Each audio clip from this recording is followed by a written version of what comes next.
ఈ కూటమి ప్రభుత్వం వచ్చిన తర్వాత ఎంత మంది మీద కేసులు. గతంలో ఎప్పుడు కూడా ఇలాంటి విష సంస్కృతి ఎర్రగొండపాలెంలో లేనే లేదు. ప్రతి ఒక్కరు కూడా సామరస్యంగా ఎలక్షన్స్ చేసుకున్నామా, తర్వాత అందరం కలిసి ఉన్నామా అనే విధంగా ఉండేది.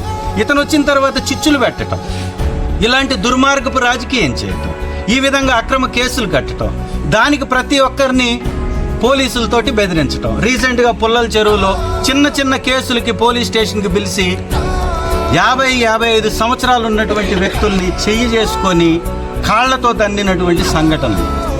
ఎస్టీలని చూడకుండా కూడా వారి మీద కాలు చేతులతోటి దాడి చేసినటువంటి సంఘటనలు.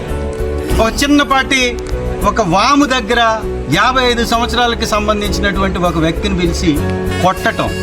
ఇక్కడే గంగపాలెంలో ఒక చిన్న బొంకు వేసుకుంటే ఇక్కడ ఎస్ఐ గారే సెక్యూరిటీని పెట్టించి మరి అక్కడ ఒక జేసీబీ తోటి ఆ బొంకుని దాని లోపల ఉన్నటువంటి సామాన్లు మొత్తాన్ని కూడా తునాతునకలు చేయడం.